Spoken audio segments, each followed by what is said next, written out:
पर। और lastly ECC की मीटिंग हुई, इसके ऊपर भी बात करेंगे। हमें इस पे डिस्कशन के लिए आज लाहौर स्टूडियो में ज्वाइन कर रहे हैं राजा यासिर हुमायूं। आप प्रोविंशियल मिनिस्टर हैं हायर एजुकेशन पंजाब के। थैंक यू वेरी मच राजा साहब। आपके साथ तशरीफ़ रखते हैं सलमान आबिद, सीनियर एनालिस्ट हैं, जर्नलिस्ट हैं। Salman Abid, thank you very much. आपके साथ तशरीफ़ रखते हैं अशफाक हनीफ साहब, एनर्जी एक्सपर्ट हैं, आप सऊदी अरब से स्पेसिफिकली हैं। थैंक यू वेरी मच जी। और इस्लामाबाद मुझे ज्वाइन कर रहे हैं शेख साद वसीम, आप मेंबर नेशनल असेंबली हैं, पाकिस्तान मुस्लिम लीग नून को आप रिप्रेजेंट कर रहे हैं। Saad, very grateful to you.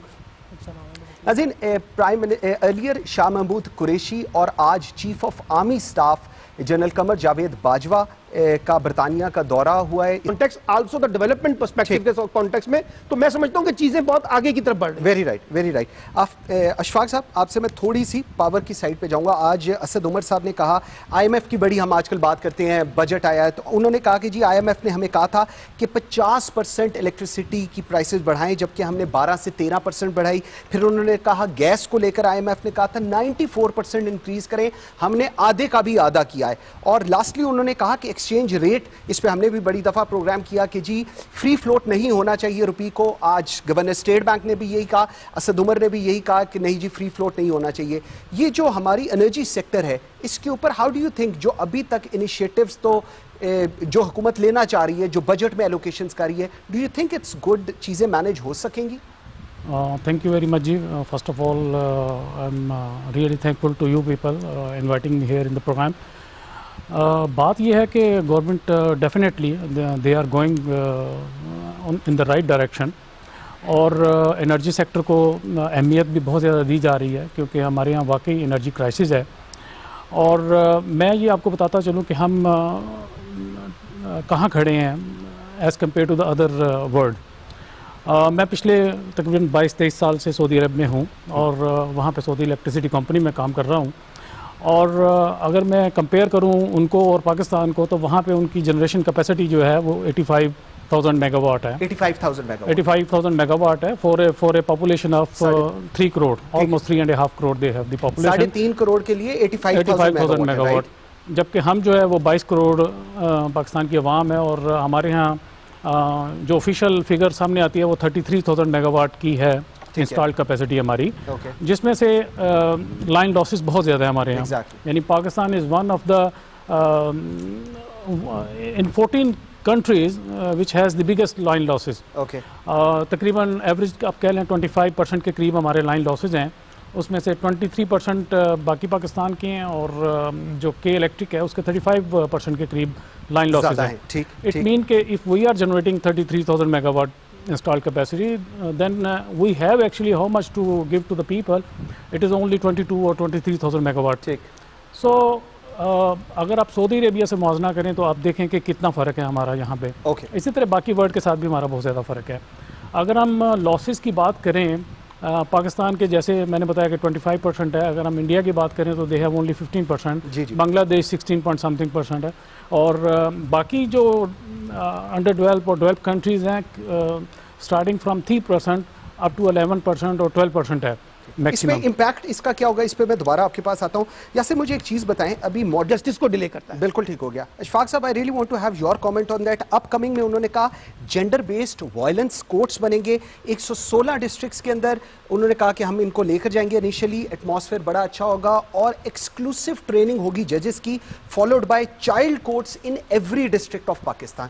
कैसे देख रहे हैं इस इनिशिएटिव को और इसकी इम्प्लीमेंटेशन? बिल्कुल सही, इनिशिएटिव बहुत अच्छा है, और ये कोर्स डेफिनेटली बननी चाहिए। और कोर्स का एक्चुअली आप देखें कि हमारे यहाँ कितना अरसा लग जाता है कोर्स में, छोटे छोटे केसेस पे, और अगर इस तरह का इनिशिएटिव लिया जाता है चीफ साहब की तरफ से, और कोर्स की जो प्रोसेस है उसको एक्सपीडाइट किया जाता है, तो it's a very good process, और इस पे डेफिनेटली काम होना चाहिए, और उसमें गवर्नमेंट को भी अप्रिशिएट करना चाहिए, गवर्नमेंट को उसका साथ देना चाहिए चीफ साहब का। और इस पे जो है वो डेफिनेटली ये कोर्स जो है वो आगे चलनी चाहिए, बननी चाहिए। ठीक राज साहब, थोड़ा सा आगे चलते हैं ज़रा budget allocation on education and power के ऊपर। एजुकेशन के आप हैं, पावर की साइड के हमारे एक्सपर्ट बैठे हुए हैं। मुझे एक चीज़ बताएं, फेडरल गवर्नमेंट ने 29.047 बिलियन अनाउंस किया है HEC के लिए, जो कि लास्ट ईयर 37.38 था। सबसे पहला सवाल, क्यों कर देते हैं आप? एक्चुअली जी कम नहीं किया। हाँ, नॉलेज इकोनॉमी के बजट में जो हमने पैसे रखे पिछली दफा HEC में थी जी, पहले ये इस पे फोकस ही नहीं था। ओके, ठीक तो एक्चुअली ये HEC का ही हिस्सा, हायर एजुकेशन का ये हिस्सा बनता है। ठीक है। और अगर हमने सिर्फ ऑप्टिक्स के लिए करना होता और उसी के अंडर देना होता तो पॉसिबल था। ओके। और उसके थ्रू भी दे सकते थे। ठीक है। तो आप अगर उनको ऑडिटिंग सिस्टम आपका स्ट्रांग होगा, अकाउंटेबिलिटी का सिस्टम होगा स्ट्रांग, आप देखिएगा यही यूनिवर्सिटीज जो है ज्यादा बेहतर तरीके से परफॉर्मेंस में देंगे। अशफाक साहब, थोड़ी सी पावर की आपसे बात करते हैं। मुझे एक चीज़ बताएं, आपने अभी बताया सऊदी अरब की आपने एग्जांपल भी दी, और हम लोग देखते हैं कि गैस, बिजली, ये जो हमारा बिजली बहरान चल रहा होता है, इसके लिए वहाँ पर नई इनोवेशंस आती हैं। आप अलियर, हम प्रोग्राम से पहले भी बात कर रहे थे, हमारे यहाँ पाकिस्तान के अंदर, क्योंकि आप अलियर वापटा में भी सर्व करके गए हुए हैं, हमारे यहाँ ऐसी इनोवेशंस क्यों नहीं आ रही होती? जी बिल्कुल, आई एग्री विद यू। वहाँ पे ये है, और बाकी जो डेवलप्ड कंट्री हैं उनमें भी ये है कि इनोवेशन प्रोग्राम्स जो हैं वो चल रहे होते हैं, ना सिर्फ एनर्जी सेक्टर में बल्कि बाकी जितने भी सेक्टर्स हैं सारों में इनोवेशन प्रोग्राम चलते हैं, उन पर स्टडीज़ होती हैं। मैं अगर आपको ये बताऊं कि सऊदी अरेबिया में मैंने ख़ुद जो है वो तकरीबन 8 से 9 स्टडीज़ में अब तक काम कर चुका हूं, और वो स्टडी जब इम्प्लीमेंट होती हैं प्रोजेक्ट्स पे तो उनसे कभी फ़ायदे भी होते हैं टेक्निकली, और फाइनेंशियल बेनिफिट्स होते हैं बहुत सारे। ठीक है। और मेरी 2 स्टडीज़ ने सऊदी अरेबिया को तकरीबन उनके जो एनर्जी सेक्टर है उसमें 364 बिलियन रियाल पर ईयर के हिसाब से उनको फ़ायदा पहुंचाया है स्टडीज रेवेन्यू में। Okay, it's a saving, you can see the benefit, financial benefit for in the electricity.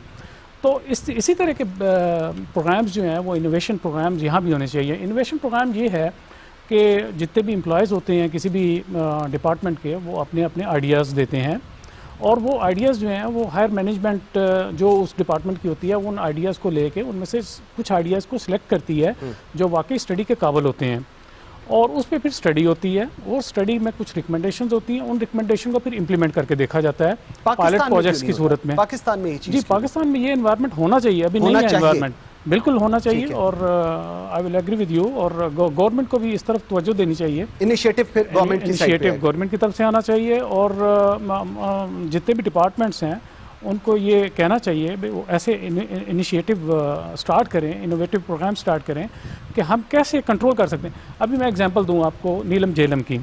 अब नीलम झेलम जितने भी प्रोजेक्ट्स हैं हमारे वापडा के हों, किसी और डिपार्टमेंट के हों, वो अल्टीमेटली जब वो कंप्लीट होते हैं तो उनकी कॉस्ट कहीं से कहीं पहुंच चुकी होती है। जो इनिशियल कॉस्ट होती है जिस पे फिजिबिलिटी बनी होती है प्रोजेक्ट्स की, वो कुछ और होती है, जब प्रोजेक्ट कंप्लीट होता है तो वो कुछ और हो जाती है।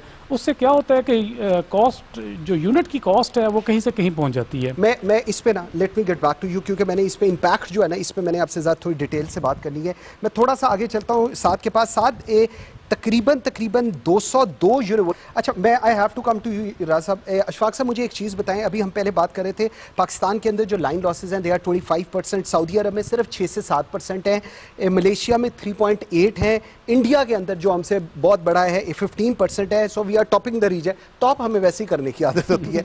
ये जो इम्पैक्ट आता है प्रोजेक्ट्स की डिले में, वेरी शॉर्टली बताइएगा, इसका पाकिस्तान के ऊपर या किसी भी मुल्क के ऊपर इसका इम्पैक्ट क्या पड़ता है along with the line losses which we are facing? Definitely बहुत ज़्यादा फ़र्क पड़ता है, क्योंकि जब हमारी ज़ाहिर है कॉस्ट प्रोजेक्ट की डबल हो जाएगी या 40-50% इंक्रीज़ हो जाएगी, तो डेफिनेटली जो पर यूनिट कॉस्ट है वो भी बढ़ जाएगी। ठीक है। और दूसरा ये एक्चुअली लाइन लॉसेज हमारे जो हैं वो इतने ज़्यादा नहीं होते। जो लाइन लॉसेज में 2 किस्म के लॉसेज होते हैं, one is the transmission line losses, others are the distribution losses.